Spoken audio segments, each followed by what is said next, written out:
YouTubers. Well, I'm done with the weaving of this black and white shawl, and now it's time to put hems on the end of it.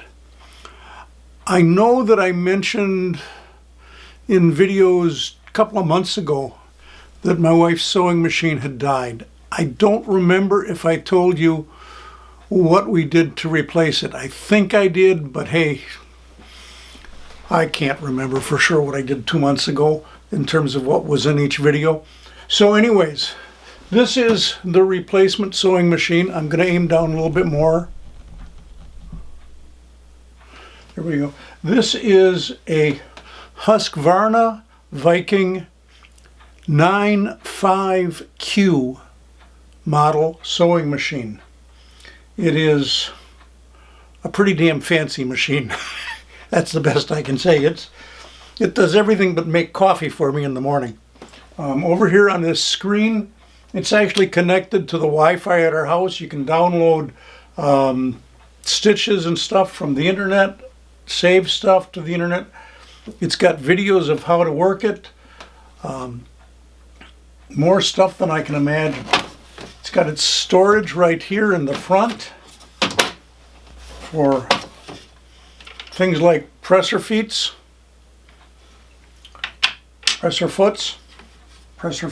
whatever. Extra bobbins. There's another storage in the back for a few other things like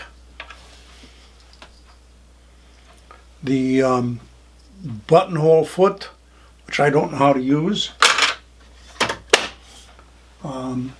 It's really neat. It threads the needle for you by itself. You got to wind the thread around and bring it down here, but then you follow a path here and push a button, needle threaded. Don't even have to look at the damn thing.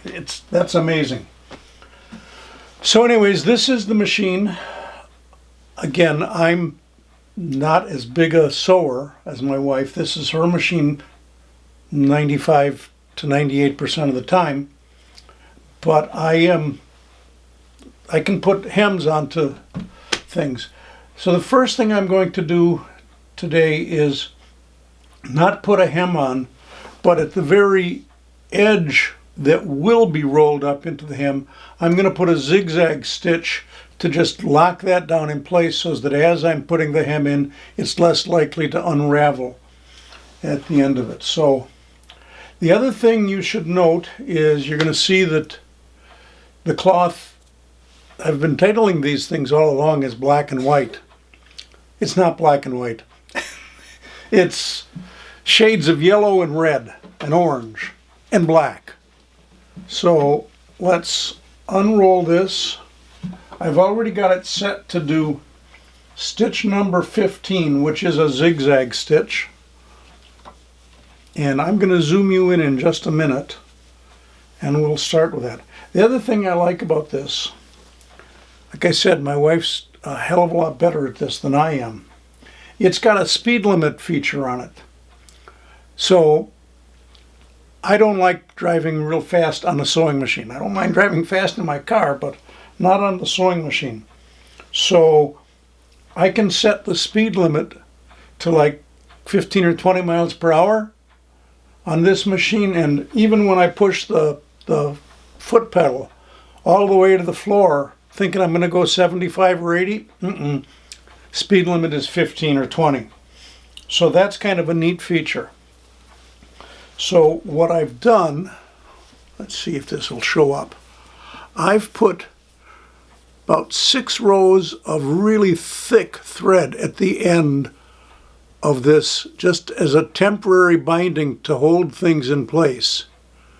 And so I'm going to stitch right inside of that to lock this thing in.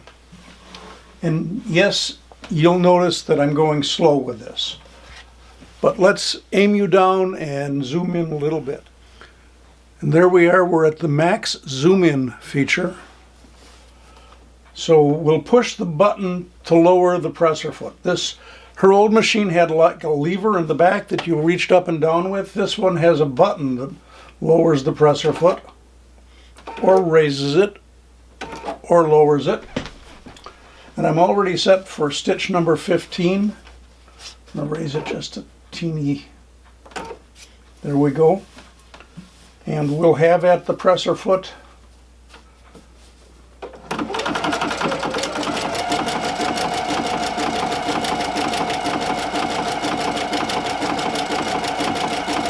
and there you go. Must be in a school zone because we're driving at 15 miles an hour.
Listen to all the racket it makes. What it's doing there was it cut the thread for me, so I don't have to do that. It just took care of it.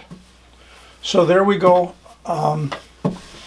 That's the zigzags put in as needed. Well, I don't know how well this is going to show up on camera, because I need now to cut these two shawls apart, and I've got these 4 threads of really thick dividing thread in between them. So let's see if I can do this without getting my shoulder in your view.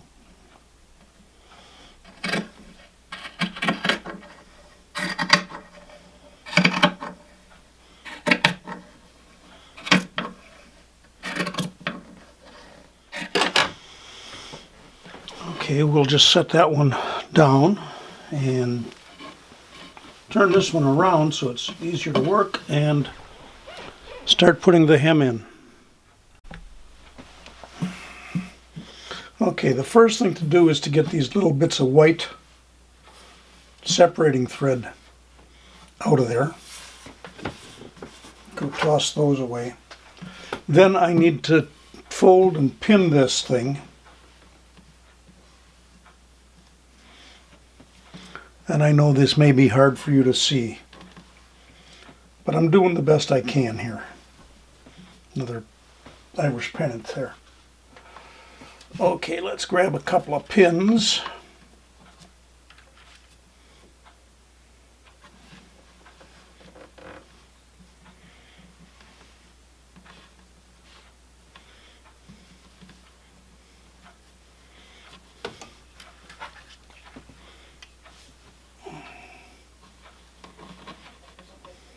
Like I said, I'm not an expert at this sewing stuff, so we fold that over.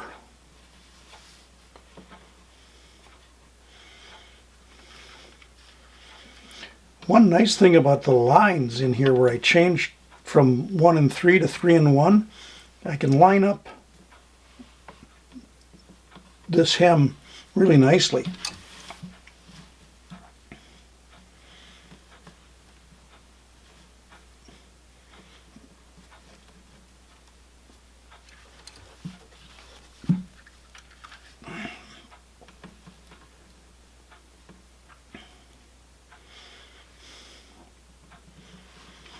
Well, I think you get the idea of what I'm doing here. I gotta go all the way across, but that's enough for now, at least in the video. Okay, here we go, putting in a hem. I want that thing. Communist machine, what do they do?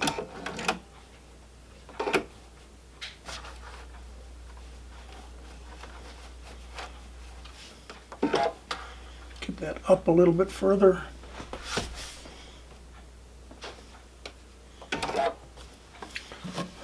Now I pinned this, but then I took it over to the ironing board and pressed it down just to make it easier to work with.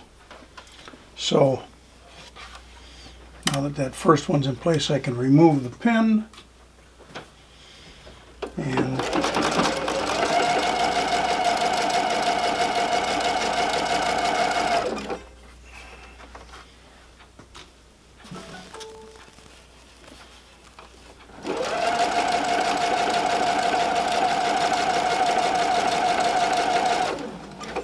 remove each pin as I go along.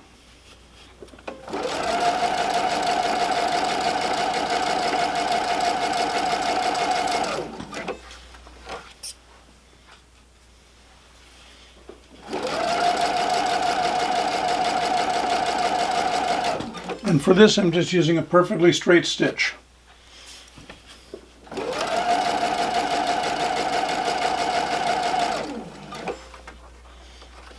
Some of you who are sewers will probably realize that there must be a better way to do this. But I don't know what it is.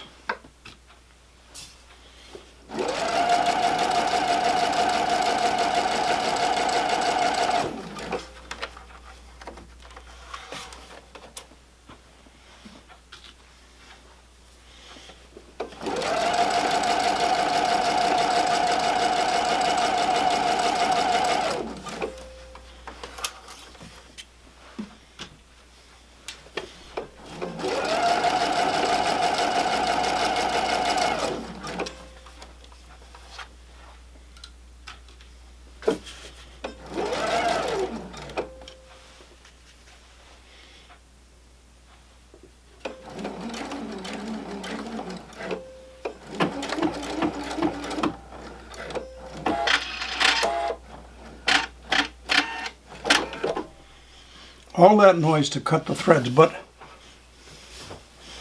you see what it did there? Those two remaining threads have been cut for me. I don't have to do anything except trim them off to get rid of the Irish pennants. But that worked out pretty good. So there is that shawl done. Put it over on the ironing board. I got to do the black and white one now.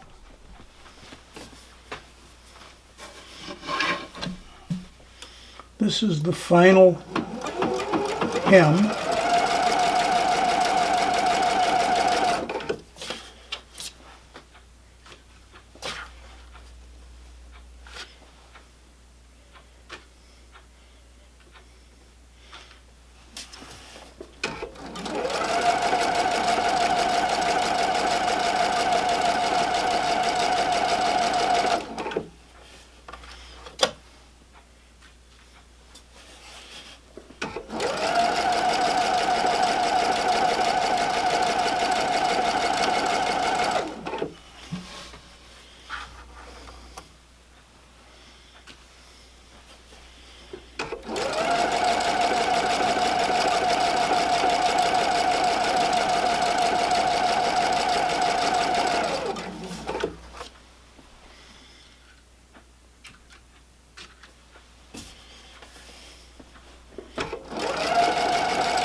There you go, they're hemmed.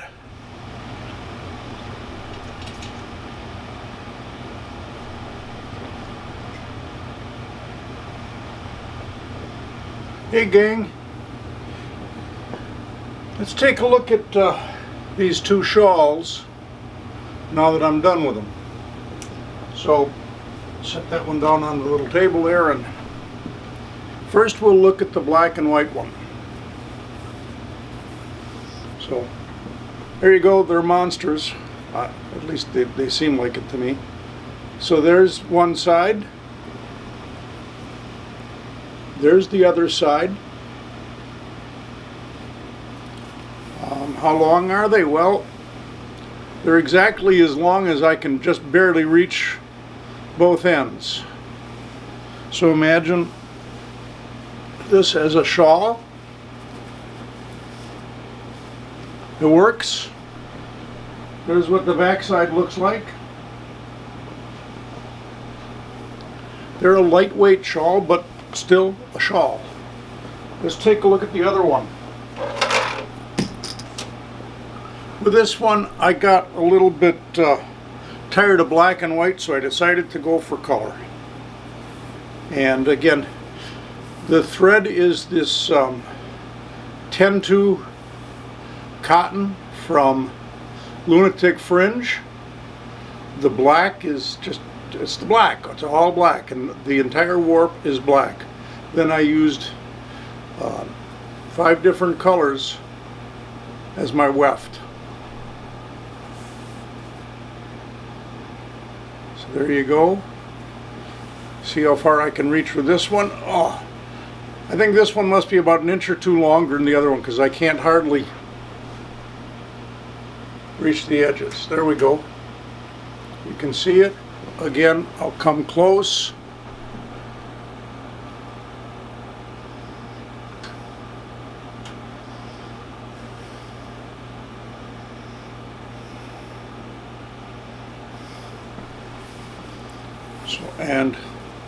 So it's mostly color on that side, and again, if I turn it around,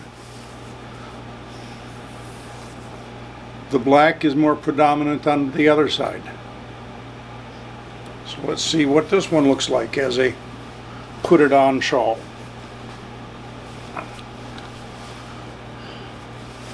Well, I'll tell you, this will brighten up your day, huh? And let's take a look at the back.